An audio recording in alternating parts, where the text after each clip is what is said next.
तो मैं जब देखता हूँ आजकल के बच्चों को, नई पीढ़ी को, और मैं उनके जब डायलेमास को समझने की कोशिश करता हूँ, तो मैंने पाया कि उनके सामने सबसे बड़ा डायलेमा ये होता है, स्पेशली उनके दिमाग में जो कॉमर्स या मैनेजमेंट की दुनिया से हैं, जैसे कि आप हैं, कि हम बड़े होने के बाद क्या करें। नौकरी करें, नौकरी करें में फिर बहुत सारे ऑप्शंस, प्राइवेट सेक्टर में जाएं, किसी स्टार्टअप में नौकरी कर लें, सिविल सर्विसेज में जाएं, कोई और नौकरी कर लें, एकेडमिक्स में चले जाएं। एक तो ये सवाल, और दूसरा ये सवाल कि क्या हम अपना स्टार्टअप शुरू कर दें, कुछ अपना उद्यम शुरू कर दें। और मैं देख रहा हूँ कि आजकल की पीढ़ी को एक शब्द बड़ा अच्छा मिल गया, स्टार्टअप।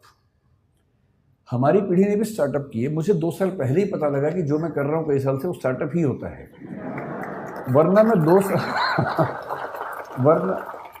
वरना तो मैं 3-4 साल से बड़ा परेशान था कि पूरा देश स्टार्टअप कर रहा है और हमने कभी किया ही नहीं।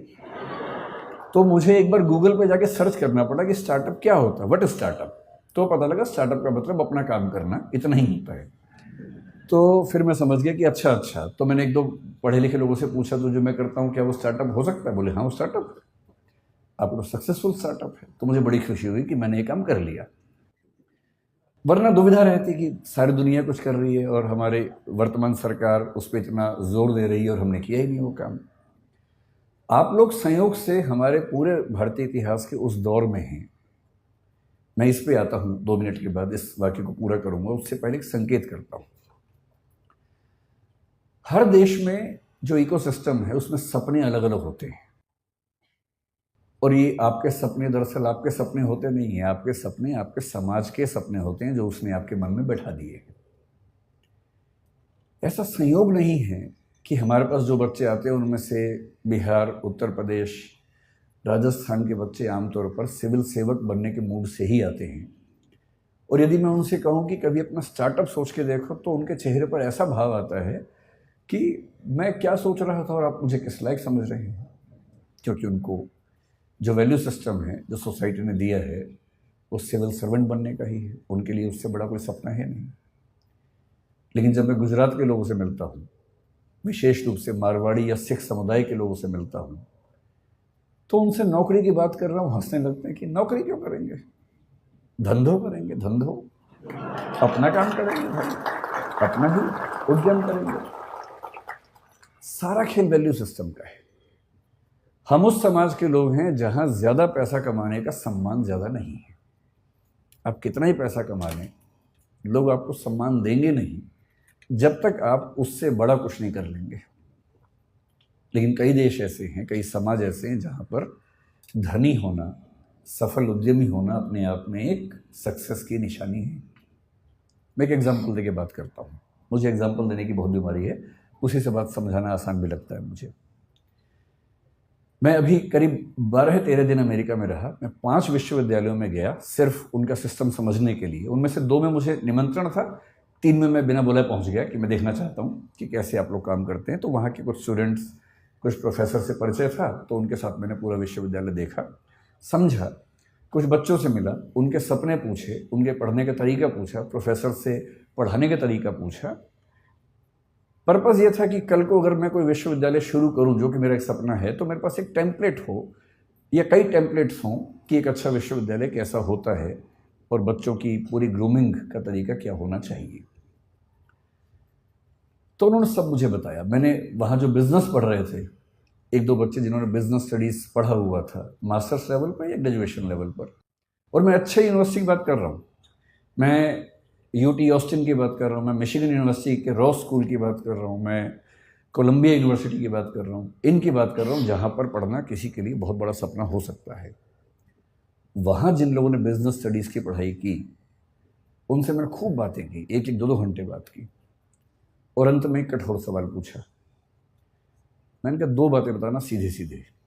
एक तो ये कि यहाँ से पढ़ने के बाद क्या पैकेज मिलेगा तुम्हें। वो थोड़ा चौंक जाते थे कि कितना सीधा सवाल पूछ लिया।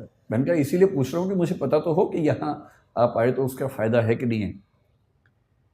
तो उनमें से कुछ ने, मैं स्पेसिफिक नहीं आऊँगा क्योंकि उनकी प्राइवेसी का मामला भी है, 1-2 लोग जो मास्टर्स में काफ़ी अच्छे लेवल पर थे, पूरी स्कॉलरशिप पर गए हुए थे, उन्होंने बताया कि सर हमने जो यहाँ खर्च किया है, मतलब जो बिना फेलोशिप वाले लोग खर्च करते हैं, वो करीब भारतीय करेंसी में 1.5 से 2 करोड़ रुपए के बीच का खर्चा हो जाता है 2 साल की पढ़ाई करने का।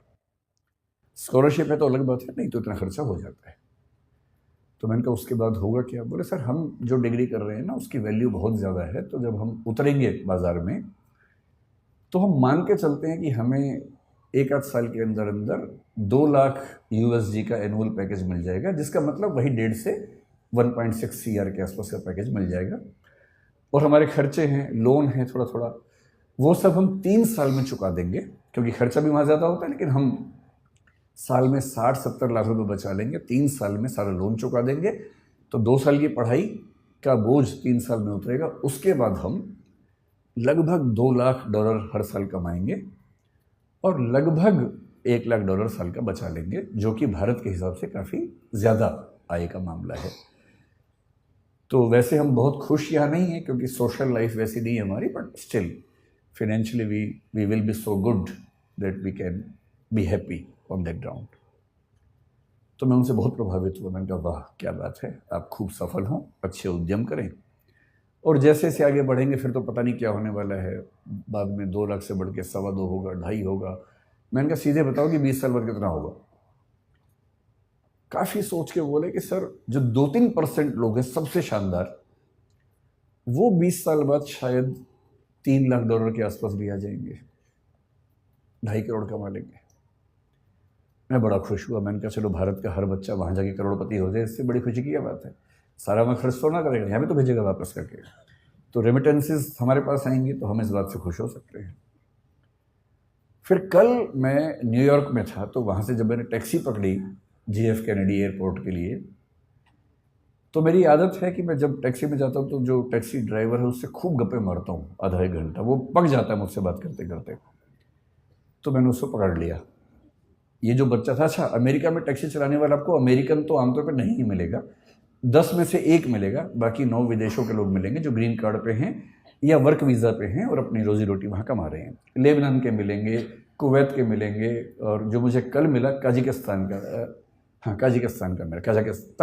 का सॉरी मिला। प्यारा सा बच्चा था। मैंने उससे उसका नाम पूछा, अच्छा सा नाम था पर मुझे याद नहीं है क्योंकि नाम कुछ अलग किस्म का था। अगर आपको बहुत शौक है तो मैंने नाम नोट कर लिया था, मैं नोट कर लेता हूँ खटाक से, ताकि मैं बाद में केस स्टडी की तरह उसे कहीं कोट कर सकूं, क्योंकि मेरा काम ही ये है कोट करना जगह जगह जाके। तो मैंने एक नोट बना रखा है, टेकअवेज ऑफ USA ट्रिप 2023। उसमें जो आखिरी स्टडी है वो है टैक्सी टू JFK एयरपोर्ट। उसका नाम था गाई राटी, 23 साल का बच्चा था, ताजिकिस्तान से। मैंने उसको इंग्लिश नहीं आती थी, ताजिक भाषा आती थी जो मुझे नहीं आती थी, उसे हिंदी भी नहीं आती थी। अच्छा ऐसे में क्या होता है कि इशारों की भाषा में काम चलता है फिर थोड़ी देर के बाद तो, और इशारों की भाषा यूनिवर्सल है, और अंग्रेजी इतनी उसको आ गई थी कि सेंटेंस का स्ट्रक्चर नहीं आता था ना, बाकी तो आता ही था, आई गो ताजिकिस्तान ईयर, तो इतना बात समझ में आ गया था कि साल में 1 बार जाता है। तो इस तरह से सिंटेक्स के बिना जो भाषा काम करती है उस भाषा में काम चल रहा था। तो मैंने पहले उससे पूछा व्हाट्स योर नेम, उसने घूर के देखा, मैं कहा नेम, वो समझ गया नेम पूछ रहा है, तो उससे बताया गाई राटी। फिर मैंने कहा एज, तो उसने कहा 23 ईयर्स। भारत में फूफा लोग इतना करने के बाद तो रिश्ता तय कर लेते हैं, तो उसके चेहरे पर भी ये भाव था कि क्या ये रिश्ता तय करने वाला है। तो मैंने उससे कहा नहीं मैं तो कुछ और पूछना चाह रहा हूँ। फिर मैंने कहा गाई राटी कब से हो अमेरिका में? उसने कहा 1 ईयर। तो मैंने कहा वीज़ा कैसे मिला? बोला ग्रीन कार्ड। तो मुझे ध्यान आया कि ग्रीन कार्ड के मामले में डाइवर्सिटी पॉलिसी काम करती है, हर देश से कुछ लोगों को मिलता है, तो उसमें उसको मिल गया होगा। तो मैंने बहुत सहानुभूति के भाव से पूछा, मैंने गाई राटी कितना कमा देते हो यार? मुझे लगा बोलेगा बहुत कम कमाता हूँ, इस भाव से थोड़ी सी टिप मिल जाए अंत में, और मैं उसको बहुत खुश होकर $10 की टिप दूंगा और एहसान कर दूंगा अंत में, मुझे भी खुशी हो जाएगी। तो उसने कहा कि ऑलमोस्ट $400 to $500 एवरी डे। अच्छा भारत का आदमी सीधे 80 से गुणा करता है वहां जाके, जो भी फिगर सुनता है खटाक से गुणा करता है। मैं घबरा गया, भाई ये तो बहुत ज़्यादा कमा लेता है, इसका मतलब तो बहुत ही ज़्यादा कमा लेता है। मैंने कहा अच्छा। फिर मैंने कहा how many days in a week you work, क्योंकि वहाँ सब 5 दिन काम करे, 2 दिन मस्ती करते हैं। बोला ऑल 7 days, क्योंकि मस्ती तो वहाँ के लोग करते हैं ना, बाहर से जाते हो तो भविष्य में मस्ती करने के मूड में होते हैं, अभी मेहनत करते हैं। फिर वो समझ गया कि ये मेरी इनकम काउंट करना चाह रहा है, तो उसने खुद ही बोला on average I earn $12,000 to $14,000 per month. फिर मैंने 80 से गुणा कर दिया खटाक से, तो मैं समझ गया कि ये महीने के 10 से 12 लाख कमा लेता है।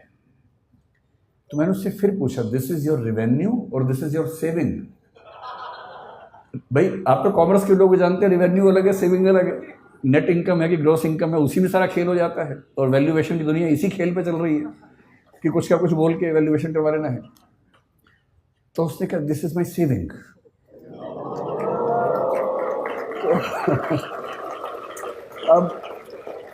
अब मुझे घबराहट होने लगी, क्योंकि वो 10 से 12 लाख महीने का कमा रहा था और उसको 12 से गुणा करूंगा तो 1,20,00,000 से 1,44,00,000 हो जाएगा साल का, जो कि 2 साल की MBA करने के बाद 3 साल लोन चुकाने के बाद भी लगभग उतना हो रहा था। तो आप लोग बुरा मत मानिएगा, MBA वाले लोग है ना, आप लोग कॉमर्स की दुनिया में पढ़ रहे हैं, बुरा मत मानिएगा, मैं तो केवल ये बताना चाह रहा हूँ कि दुनिया के रुझान क्या हैं। तो मैंने बड़ा हौसला मन में रख के सोचा कि कहीं तो MBA वालों को ऊपर उठाऊं। तो मैंने कहा लेकिन तुम्हारी इनकम आगे बढ़ेगी नहीं इससे ज़्यादा, you have a stable income, but if you had been in service you would have grown faster, you would have got increments every year. मतलब ये बात समझाने में 1 घंटा लग गया, तोड़ के सेंटेंस बोलने पड़ रहे थे। तो उसने कहा no, I am buying 2 more taxis. तो मैंने कहा भाई अभी सेल्फ ड्राइविंग कार की परमिशन तो मेरी नहीं है कि तुम 2 टैक्सी लेके चला दोगे बिना ड्राइवर के, कैसे कैसे होगा, तुम कितनी चला लोगे? पर no, I will get 2 drivers from Tajikistan and the per hour minimum wages is $10 to $12। तो मैं उनसे दिन में 10 घंटे काम करवाऊंगा, $120 उनको दूंगा, और मैं एक टैक्सी से 400-500 कमा लेता हूँ, 120 दे दूंगा, तो भी मेरे पास मतलब 350 की एवरेज एक कार से बचेगी। 2 से 700 7 दिन चलाएंगे, तो मोटा मोटा मान के चलिए कि मामला बड़ा रिस्की हो जाएगा। तो फिर मैंने टिप दी नहीं उसको।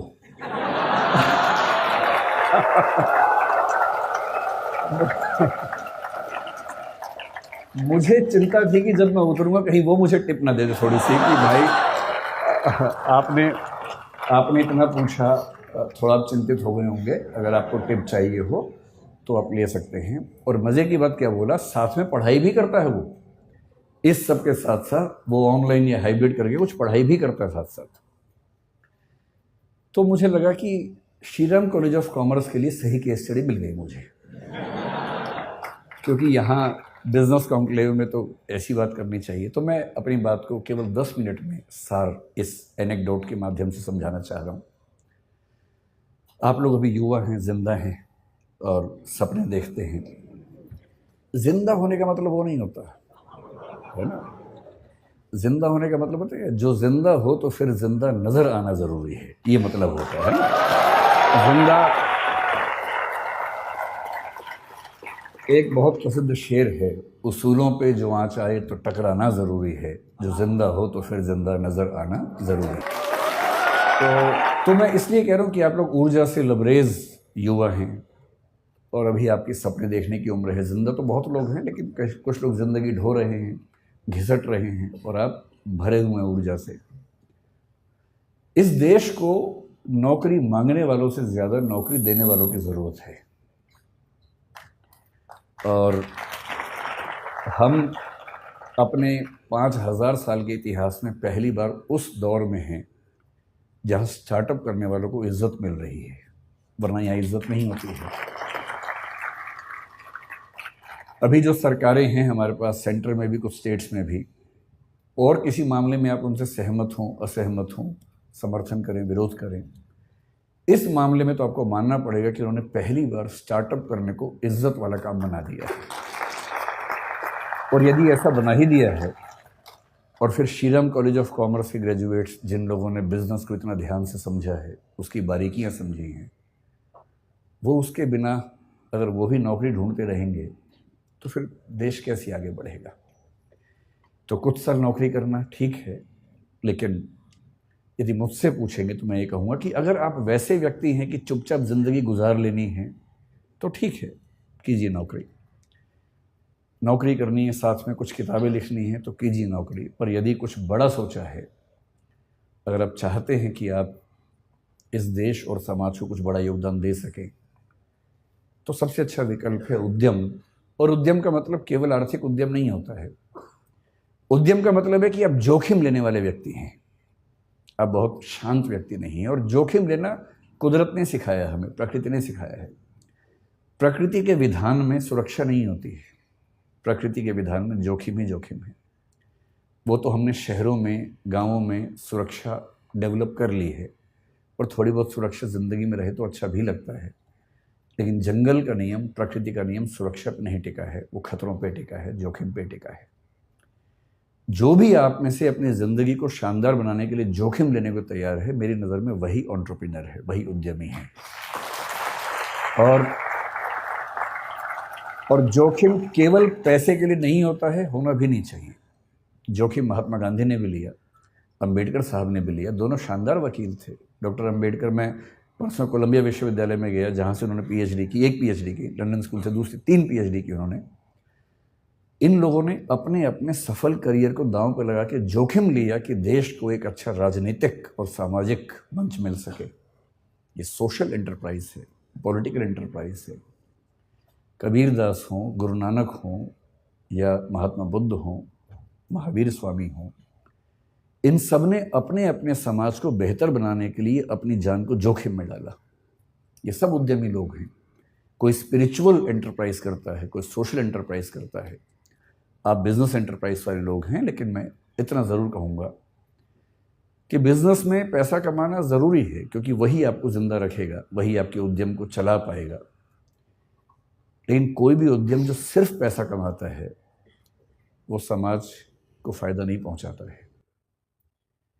और मैं एक बात अक्सर कहता हूँ, आखिरी बात आपसे वही कह रहा हूँ कि अगर अपने जीवन को एक ठीक दिशा देनी है तो सिर्फ एक काम कीजिए। बहुत बुरा लगेगा, पर मुझे ये सलाह मेरे एक मित्र ने दी थी, मैं आपको दे देता हूँ। आज घर जाके अपनी ओबिचुअरी लिखिए। ओबिचुअरी का मतलब होता है किसी के मरने के बाद अखबार में जो छपता है उसके बारे में, कि दुख के साथ सूचित किया जाता है कि फला फला की मृत्यु इस तारीख को इस वजह से हो गई है। उसके बाद की 4 लाइनें आप अपने बारे में क्या चाहते हैं लिख लीजिए, उसे बनाइए विजन स्टेटमेंट। वो लाइनें कई तरह की हो सकती हैं। एक ये हो सकती है कि इस व्यक्ति ने जीवन में खूब पैसा कमाया, इसने गुटखा बनाने वाली कंपनी बनाई, इसने अरबों रुपए कमाए और इसकी वजह से कई लाख लोग कैंसर से मरे, पर पैसा खूब कमाया।